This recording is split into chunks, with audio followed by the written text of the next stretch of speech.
Licenciada Sonia, buenos días, compañeros todos. En esta oportunidad voy a hablar acerca de arritmias sinusales y auriculares. El corazón funciona en base a estímulos eléctricos que son regulados por el sistema cardionector.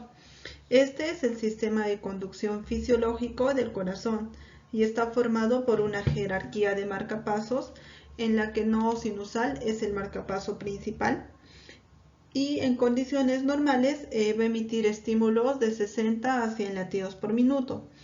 Estos estímulos van a estar dirigidos al nodo auriculoventricular, que básicamente se va a encargar de retrasar y limitar el número de estímulos auriculares que van a llegar a los ventrículos. Si el nodo sinusal va a fallar, el nodo auriculoventricular va a tomar el mando del corazón y esto emitirá estímulos con una frecuencia de 40 a 60 latidos por minuto. Y si este va a dejar de funcionar, tanto el haz de His y las fibras de Purkinje también emitirán sus propios estímulos con una frecuencia de 20 a 40 latidos por minuto. En el corazón vamos a encontrar lo que son los focos de automaticidad o también denominados focos ectópicos. Estos van a tener la capacidad de mantener los estímulos a su frecuencia inherente y se encuentran tanto en las aurículas, en los ventrículos como en los tejidos de la unión auriculoventricular y van a tener un rango de frecuencia de marcapaso. ¿Qué quiere decir? Que estos van a ser un mecanismo de emergencia ante una estimulación fallida. Su rango de frecuencia a nivel auricular va a ser de 60 a 80 por minuto, a nivel de la unión auriculoventricular de 40 a 60 y a nivel de los ventrículos de 20 a 40. En el corazón, el nodo sinusal va a suprimir por sobreestímulo a todos los focos. ¿Qué quiere decir? Que en el corazón va a mandar el que va a generar o el que va a emitir mayor cantidad de impulsos. En este caso va a ser el nodo sinusal. Por ende va a ser el que va a dominar el corazón. Pero ¿qué pasa si el nodo sinusal falla? Entonces va a salir a remitir un marcapaso de rescate que va a ser que se va a encontrar básicamente al nivel inferior, ¿no? Este va a funcionar como marcapaso de rescate a su frecuencia inherente. Por ejemplo, si el nodo sinusal falla, va a salir a relucir lo que es un marcapaso auricular con una frecuencia de 60-80. Asimismo, este va a suprimir a todos los niveles por sobreestimulación. El sistema cardionector está formado por las células de marcapaso o células de respuesta lenta que incluyen al nodo sinusal, al nodo auriculoventricular y al sistema His-Purkinje. Tienen una morfología o sus características van a hacerlas distintas, ¿no? Su potencial de reposo se va a encontrar en menos 60 y su potencial umbral va a ser menos 40. Esa diferencia de potencial de menos 20 le va a permitir a la célula que todo el tiempo esté descargando. Va a tener tres etapas. La primera etapa es la etapa 4, que es la más importante. En esta hay una entrada de sodio a la célula y ni bien llega el potencial de acción, esta se va a despolarizar, donde se van a abrir los canales de calcio y este va a ingresar a la célula. Al llegar a su potencial máximo, se van a abrir los canales de potasio, lo cual van a permitir su salida y va a ocasionar la repolarización. Y nuevamente va a llegar a su potencial de reposo, que es menos 60, y así va a continuar el ciclo.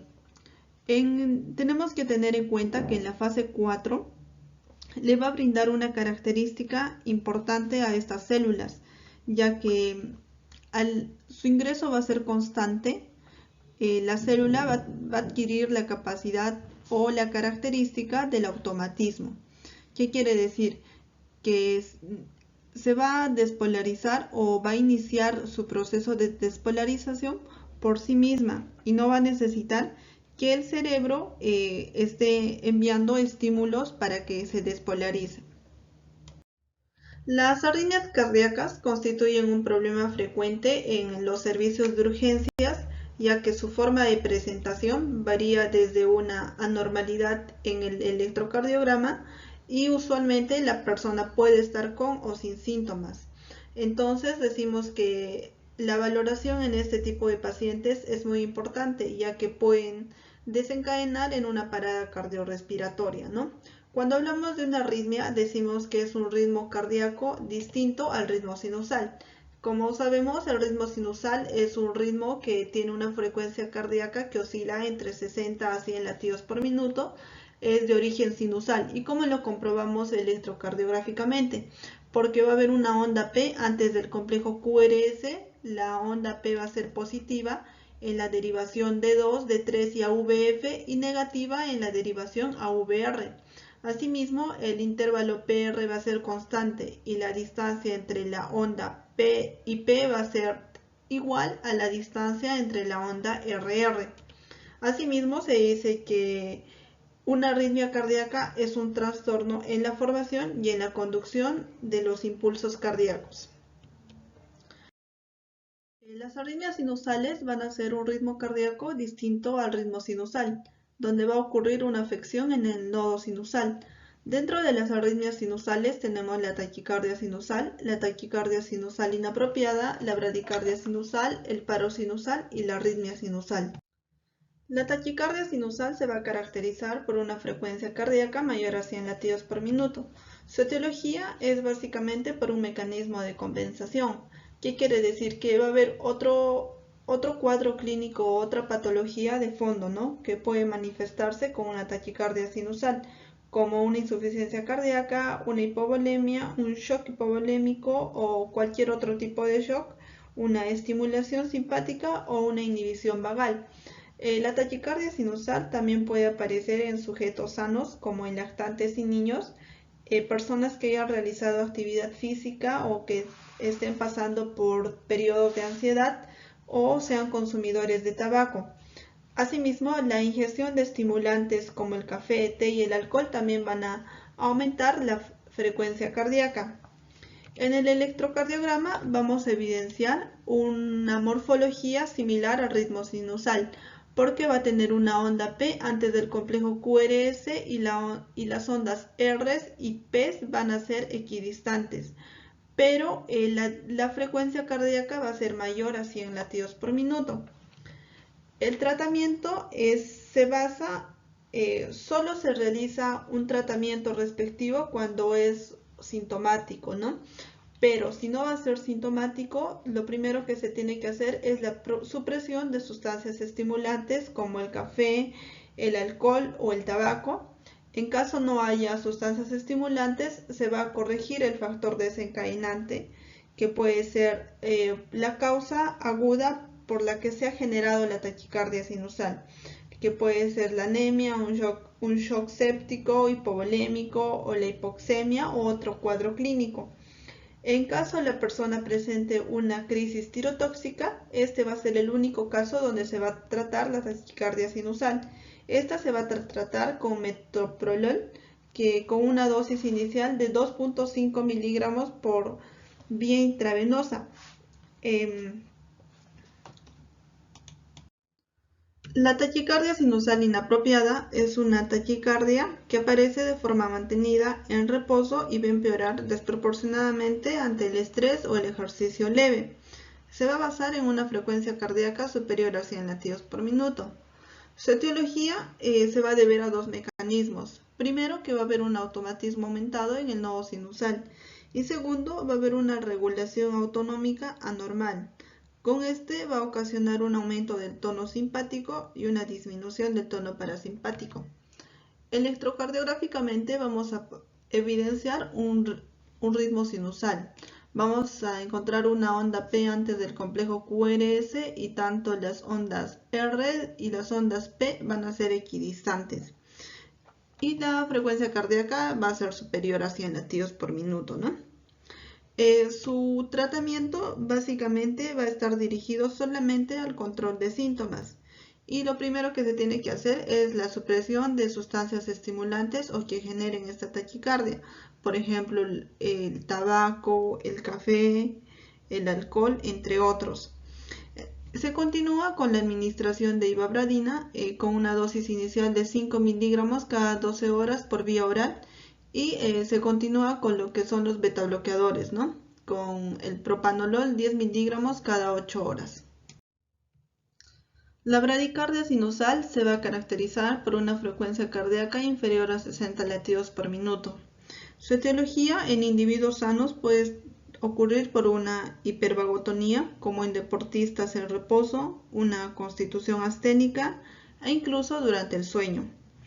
En las cardiopatías se ve evidenciar en la fase inicial de un infarto agudo del miocardio, especialmente en la cara inferior, y en las enfermedades del seno. Y en las afecciones no cardíacas o las que están asociadas a una bradicardia sinusal está el mixedema, una hipertensión intracraneal y la administración de fármacos, ¿no? Como son los beta bloqueadores, que pueden ser la miodorona, el verapamilo o el diltiazem. Electrocardiográficamente vamos a evidenciar un EKG con un ritmo sinusal, donde se va a evidenciar todas las características y morfología de un ritmo sinusal, excepto que la frecuencia cardíaca va a ser a menos de 60 latidos por minuto. Su tratamiento, usualmente esta arritmia es una de las que no requiere tratamiento, ¿no? Excepto cuando va a proporcionar o va a desencadenar una inestabilidad hemodinámica. En tal caso se va a proceder a la administración de atropina con una dosis inicial de 0.5 miligramos. En caso no funcione, se puede repetir la dosis en 5 minutos.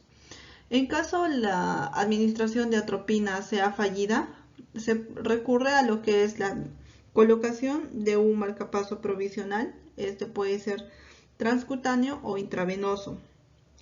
En caso no haya la manera de ponerle un marcapaso de manera urgente, se puede administrar adrenalina. Arritmia sinusal. Se va a clasificar en 3 tipos: la respiratoria, la no respiratoria y la ventriculofásica.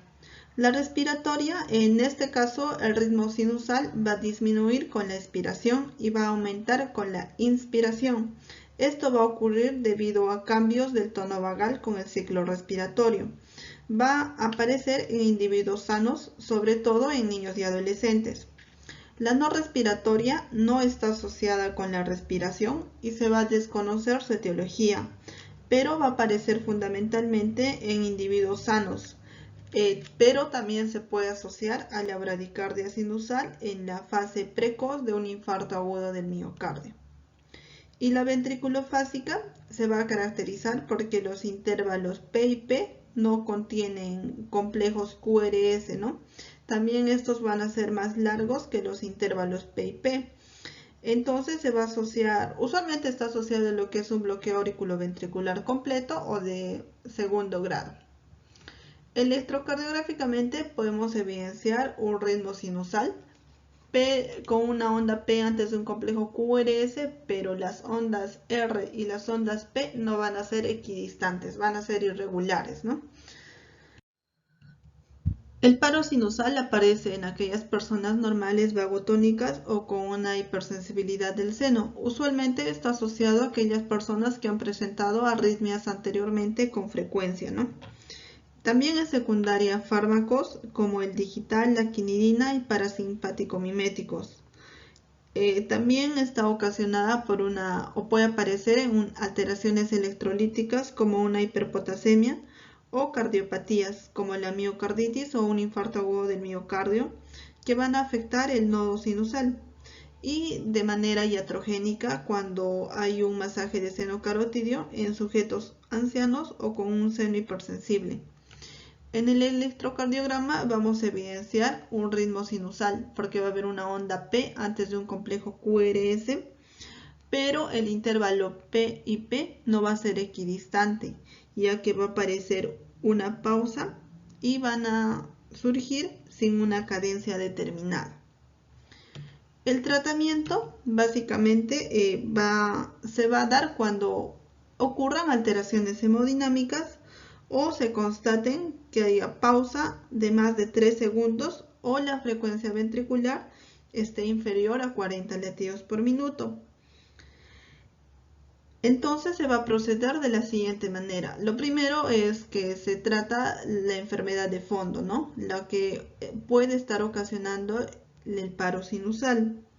En caso ya se esté administrando y se continúe con el paro sinusal, se va a administrar atropina en una dosis inicial de 0.5 miligramos y se puede repetir a los 5 minutos con 1 miligramo. Y se tiene que proceder a la colocación de un marcapaso. Esto puede ser transcutáneo. Básicamente esto lo van a hacer el servicio de cardiología, ¿no? Pero si no tenemos un marcapaso a demanda o a disposición o que le puedan colocar lo más pronto posible, iniciamos una infusión de isoproterenol con una dosis de 1 microgramo por minuto hasta la colocación del marcapaso. Las arritmias auriculares. Estas usualmente van a ocurrir en las aurículas, dentro de las cuales tenemos las contracciones auriculares prematuras o extrasístoles auriculares.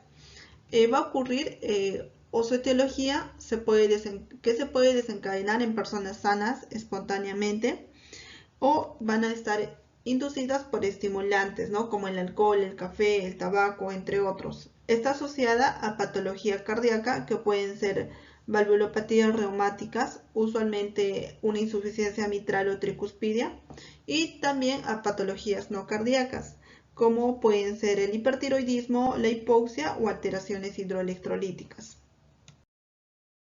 En el EKG vamos a poder evidenciar que las ondas P van a ser sinusales, pero vamos a tener también ondas P no sinusales. Básicamente se van a intercalar, por lo cual su morfología va a ser distinta. Según la precocidad, la onda P puede seguirse de un complejo QRS de morfología similar a la del ritmo y conducirse con aberrancia ventricular, ¿no? Puede haber alteraciones tanto en las ondas P como en el complejo QRS. Asimismo, el intervalo PR va a ser mayor a 0.12 segundos y los intervalos PIP o RR van a ser básicamente irregulares. Y estos van a tener una pausa compensadora, ¿no? Por ejemplo, aquí tenemos un caso de una pausa compensadora. Asimismo, los complejos auriculares prematuros pueden ser aisladas en bigeminismo o en trigeminismo. Hablamos de bigeminismo cuando vamos a observar 2 complejos prematuros y trigeminismo cuando vamos a observar 3. Su tratamiento va a ser sintomático, que va a ser básicamente en la supresión del estimulante, ¿no? Por ejemplo, si es café, tabaco o alcohol, en el tratamiento de la enfermedad de base, y si el paciente o el individuo se encuentra muy ansioso, se puede administrar ansiolíticos como el lorazepam. Marcapaso migratorio. Su etiología es similar a las arritmias sinusales. Pueden ser secundarias a fiebre, a dolor, insuficiencia cardíaca, hipovolemia, shock, entre otros cuadros clínicos. Asimismo, puede estar generado por la ingestión de estimulantes como el café, el tabaco, el alcohol, entre otros. Electrocardiográficamente vamos a poder evidenciar una onda P que al principio es sinusal, pero a lo largo de la tira del EKG se va a evidenciar un cambio en donde la onda P se va a convertir auriculoventricular, que lo más probable es que sea negativa. Asimismo, cada onda P va a estar seguida de un complejo QRS y el intervalo PR va a ser variable. Lo característico del marcapaso migratorio es que la onda P va a tener una morfología distinta. El marcapaso migratorio usualmente no presenta tratamiento antiarrítmico. La taquicardia auricular se puede dividir en dos, en unifocal o monomórfica o multifocal o ritmo caótico. Cuando hablamos de la unifocal o monomórfica, su etiología se basa en la presencia de cardiopatías como reumáticas, isquémicas, hipertensivas, prolapso de la válvula mitral y pericarditis. Está asociada a la presencia de una enfermedad pulmonar obstructiva crónica y a la intoxicación digitálica. Se va a presentar de dos formas, la paroxística y no paroxística. La paroxística va a ser la más frecuente y usualmente es sintomática. Y la no paroxística es menos usual, pero también es sintomática. En el electrocardiograma vamos a poder evidenciar ondas P no sinusales o ectópicas, que si la frecuencia cardíaca es alta van a ser difícil o casi imposible identificarlas. Asimismo, la onda P puede seguir de un complejo QRS de morfología normal si es conducido con aberrancia, pero si va a haber la presencia de un bloqueo auriculoventricular, no vamos a poder encontrar una onda P con un complejo QRS.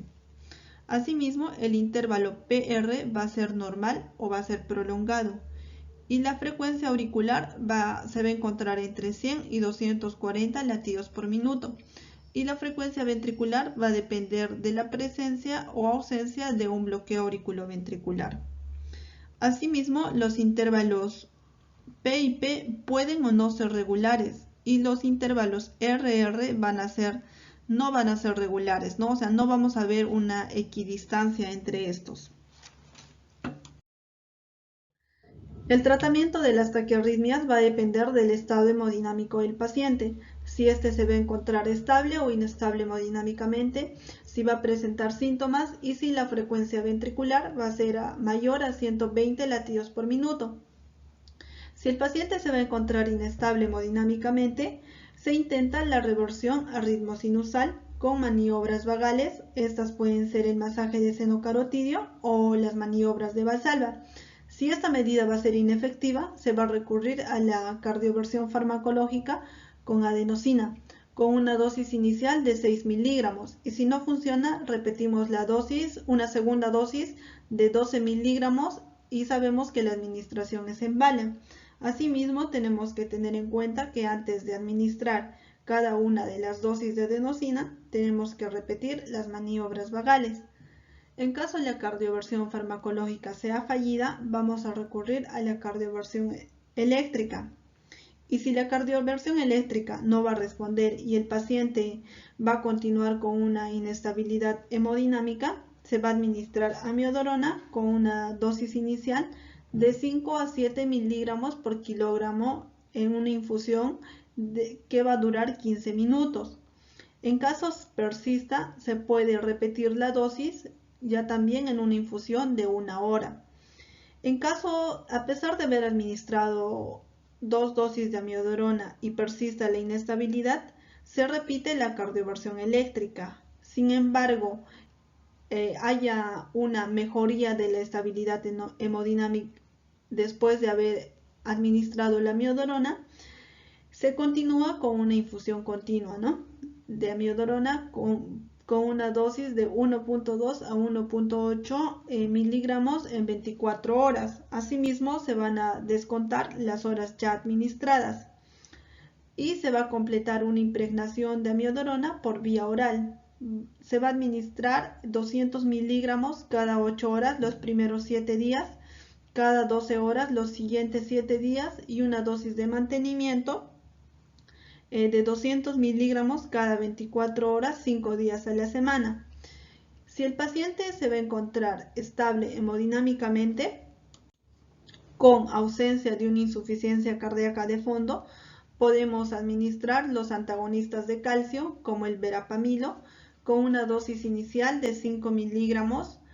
Esta dosis se va a diluir en suero fisiológico y se va a administrar en 10 minutos. En caso no sea efectiva, se puede repetir la dosis cada 20 minutos con una dosis máxima de 20 miligramos.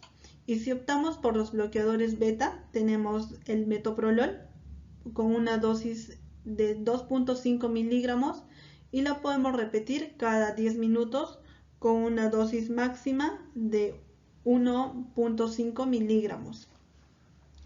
Si el paciente va a tener una insuficiencia cardíaca de fondo o los fármacos anteriores van a estar contraindicados, la primera elección va a ser la digoxina, con una dosis de 0.25 miligramos cada 2 horas, hasta el control de la respuesta ventricular o alcanzar una dosis máxima de 1.5 miligramos.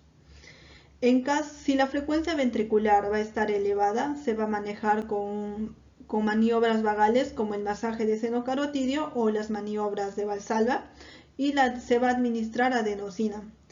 Una vez ya se encuentre el ritmo sinusal y la persona tenga una ausencia de cardiopatía estructural y se ha controlado la frecuencia ventricular, se va a administrar flecainida o propafenona.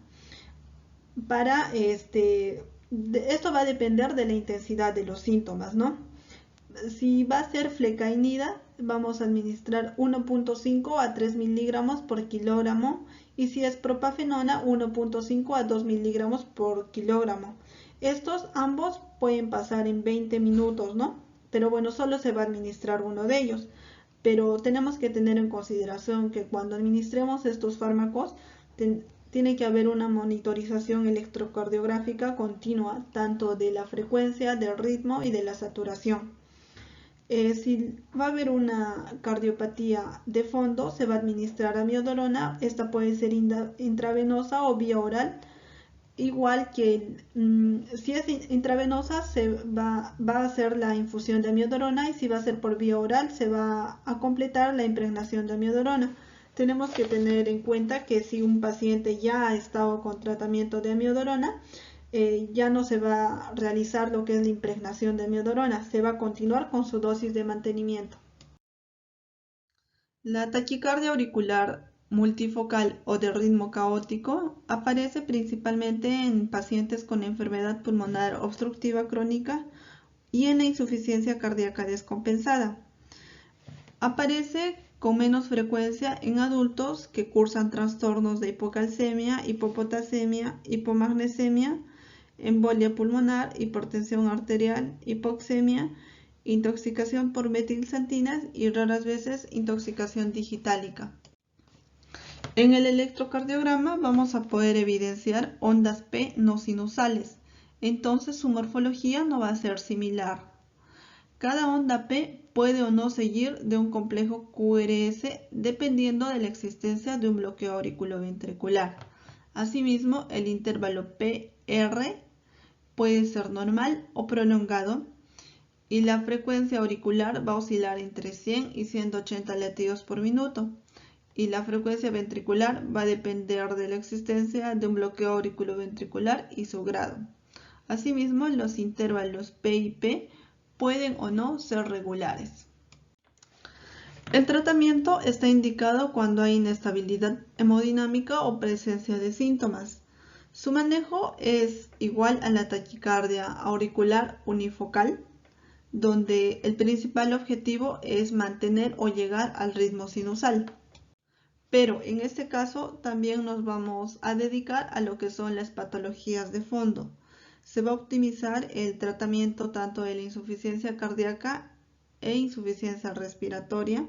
Se van a corregir las alteraciones hidroelectrolíticas, especialmente la presencia de hipopotasemia con la administración de sulfato de magnesio.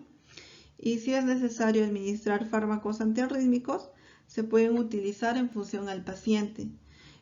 Por ejemplo, podemos utilizar el verapamilo, el diltiazem o el metoprolol.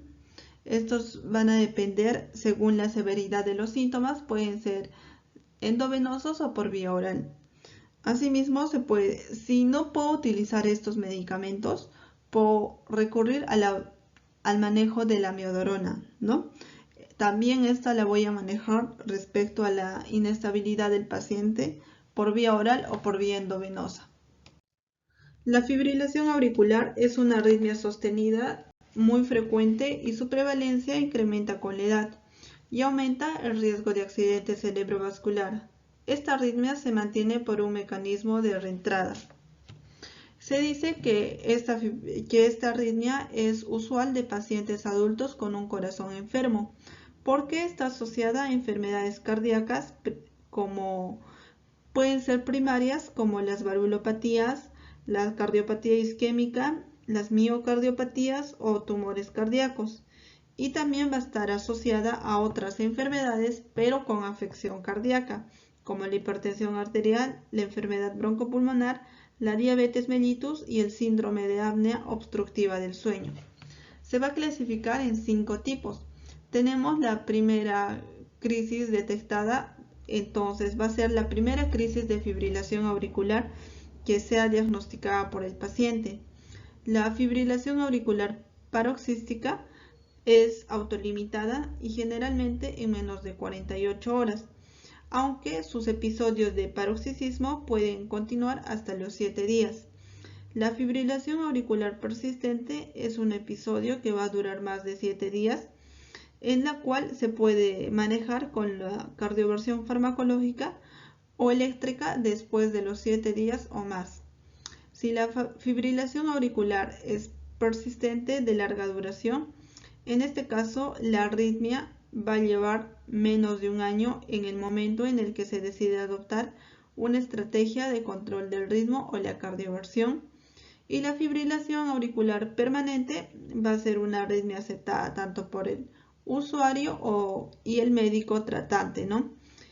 Por lo que no se considera adoptar una estrategia de control del ritmo. Y si en algún momento se decide manejarse medidas para controlar el ritmo, se va a clasificar en una fibrilación de larga duración. La fibrilación auricular se va a presentar en 3 formas clínicas: asintomático, sintomático estable y sintomático inestable. Si hablamos de un sintomático con estabilidad hemodinámica, va a estar asociado con la frecuencia ventricular, la duración de la fibrilación auricular y la existencia de cardiopatías, ¿no? Asimismo, esto va a poder ocasionar lo que son embolias, sobre todo cerebrovasculares, o exacerbación de la enfermedad cardíaca. También pueden presentar lo que son dolor torácico, disnea, mareo o síncope. Y en pacientes con inestabilidad hemodinámica es más frecuente en presencia de frecuencias ventriculares extremas y se va a asociar con cardiopatías graves. Según la European Heart Rhythm Association, se va a clasificar los síntomas relacionados de la fibrilación auricular. En el grado 1 va a ser asintomático, en el grado 2 se va a clasificar en 2. En el 2A, donde los síntomas van a ser leves, entonces la actividad diaria va a ser normal y no va a estar afectada.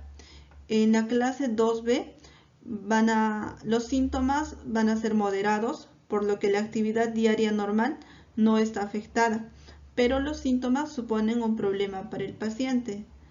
En el grado 3 ya va a haber presencia de síntomas graves, donde la actividad diaria normal está alterada.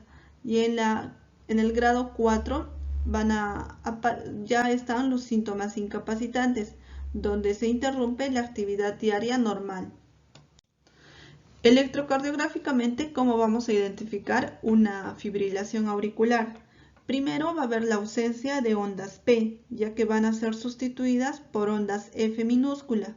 ¿Cómo podemos evidenciar? Estas ondas pequeñas aquí son las denominadas ondas F, que van a distorsionar la línea isoeléctrica o la línea de base. Asimismo, la frecuencia auricular va a oscilar entre 400 a 600 latidos por minuto y la ventricular usualmente es mayor a 180 latidos por minuto. Los complejos QRS van a ser antiarrítmicos con intervalos RR irregulares, excepto si hay la presencia de un bloqueo auriculoventricular de tercer grado. Hay casos en los que puede estar asociada al síndrome de Wolff-Parkinson-White, donde los complejos QRS van a ser superiores a 0.12 segundos y la frecuencia ventricular va a ser superior a 200 latidos por minuto.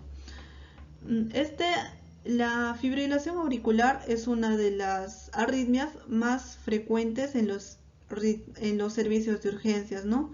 Y su ritmo va a ser tan característico porque va a haber una alteración básicamente en todo. Por ejemplo, aquí podemos ver en este monitor de un paciente con una fibrilación auricular donde sus frecuencias cardíacas son muy oscilantes, ¿no? Y se evidencia en la presencia de ondas F. El flúter auricular tiene menor prevalencia que la fibrilación auricular y es más inestable y puede progresar a la fibrilación auricular. Se produce por un mecanismo de reentrada en el corazón, usualmente en las aurículas, ¿no? Su etiología o su forma de presentación es que puede presentar en crisis, ¿qué quiere decir? Raras veces puede ser paroxístico. y puede estar asociado a la ausencia de cardiopatías y se puede relacionar con otras situaciones, ¿no? Como el alcoholismo, la tirotoxicosis y la pericarditis. El flúter permanente, o también denominado crónico, este sí va a estar asociado a las cardiopatías como la valvulopatía mitral o tricuspidia, y raras veces va a estar asociada a la complicación por un infarto agudo del miocardio o como manifestación de la intoxicación digitálica. El flúter se va a clasificar en dos tipos: en el flúter auricular común o tipo 1, donde vamos a evidenciar o se va a caracterizar por la frecuencia auricular entre 250 y 350 latidos por minuto, por mecanismos de reentrada, y el circuito va a estar localizado en las aurículas, ¿no?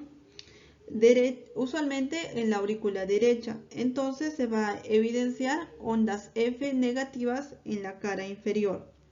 Y otros tipos de flúter auricular, estos van a ser menos frecuentes, se van a caracterizar porque no van a cumplir los criterios de reentrada y no tienen frecuencia auricular de tipo 1.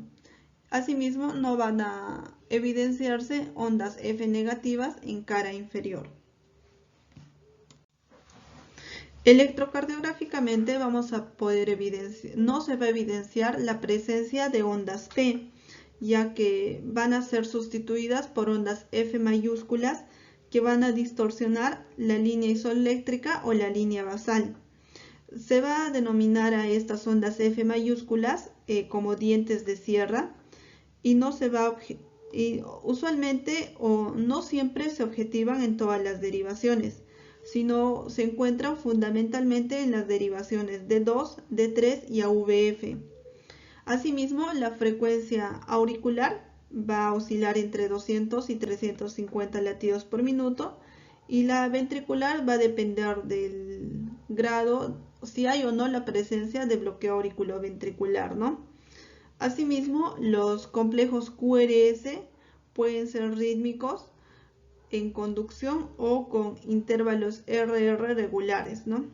Y van a ser arrítmicos cuando existe grados de conducción auriculoventricular sin un orden preestablecido. Entonces, ¿qué quiere decir? Que su conducción puede ser variable, ¿no? Y se va a presentar más aún si va a haber bloqueos auriculoventriculares. Como podemos ver en este electrocardiograma, las ondas F mayúsculas o dientes de sierra no se van a evidenciar en todas las derivaciones. Por ejemplo, nos dice que se evidencian tanto en la D2, donde sí se evidencia, en la D3 y en la AVF, ¿no? Asimismo, las ondas P se distorsionan básicamente. Y asimismo, estos pueden ser rítmicos o no pueden ser rítmicos. Por ejemplo, aquí vemos unas ondas R que no son equidistantes, o sea, no hay una ritmicidad establecida en este electrocardiograma. En el manejo de la fibrilación auricular y el flúter auricular, el tratamiento debe ser individualizado, ya que va a depender de la frecuencia ventricular, la presencia de síntomas y la existencia de cardiopatías estructurales o insuficiencia cardíaca, lo cual va a estar asociado a la estabilidad hemodinámica del paciente. Si la frecuencia ventricular va a ser lenta, se debe intentar conseguir la frecuencia ventricular mínima para que mantenga al paciente estable. Y si la frecuencia ventricular va a ser rápida, la selección de los fármacos dependerá de la existencia o no de insuficiencia cardíaca. Si hay ausencia de insuficiencia cardíaca, utilizaremos los bloqueadores beta como el metoprolol o antagonistas de calcio como el verapamilo. En caso estos fármacos estén contraindicados, vamos a utilizar la digoxina y como última opción la miodorona solo en la fase aguda. Su administración puede ser por vía oral o endovenosa según la intensidad de los síntomas. Cuando hay presencia de una insuficiencia cardíaca, el fármaco de elección es la digoxina. Si no se consigue el control, se añade un bloqueador beta por vía oral. Y si no fueran eficaces aún así, se utilizaría la miodarona como fase aguda. Lo que se quiere hacer tanto en la fibrilación auricular como el flúter auricular es el control del ritmo, que se maneja por la cardioversión. Esta cardioversión puede ser eléctrica o farmacológica. Para la cardioversión farmacológica se utilizarán antiarrítmicos en función de la presencia de cardiopatía estructural, y la cardioversión eléctrica urgente se va a realizar cuando hay una inestabilidad hemodinámica que es menor a 48 horas.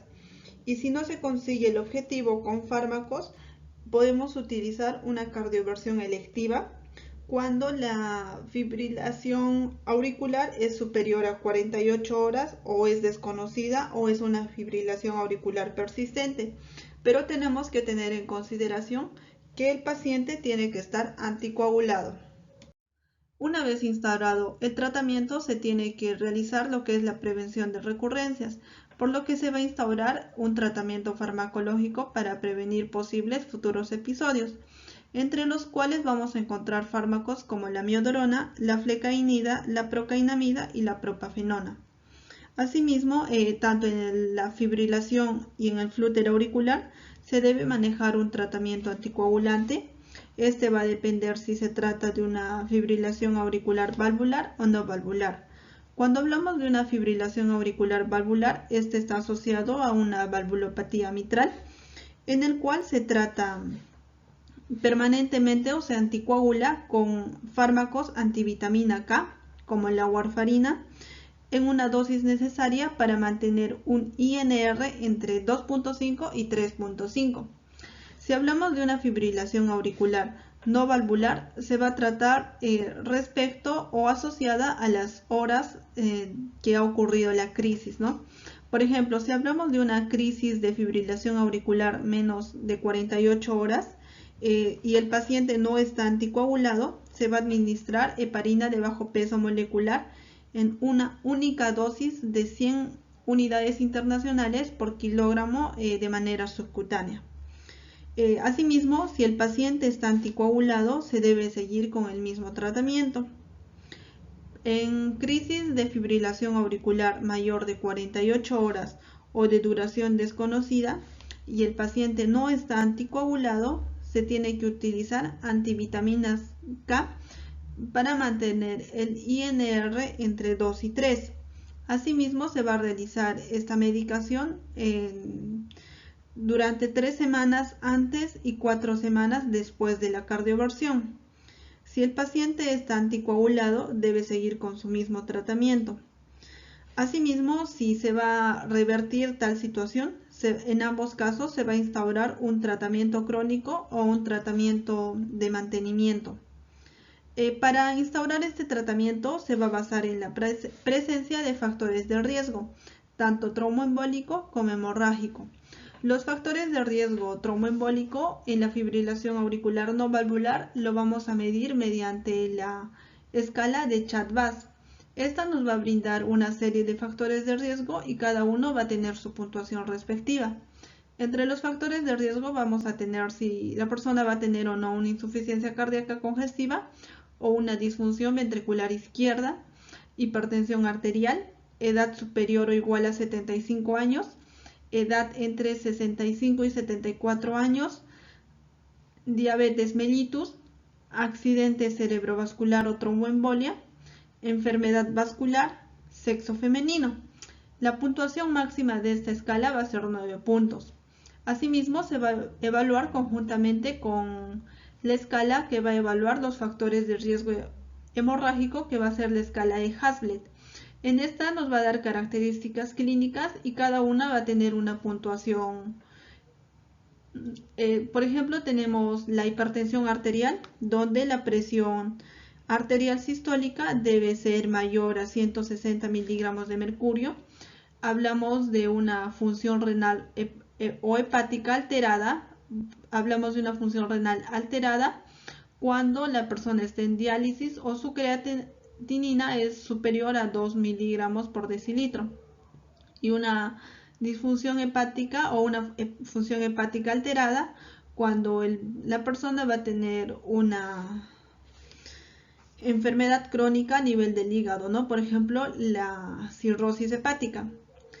Un accidente cerebrovascular, si va a tener un riesgo de sangrado o ha presentado un sangrado anteriormente.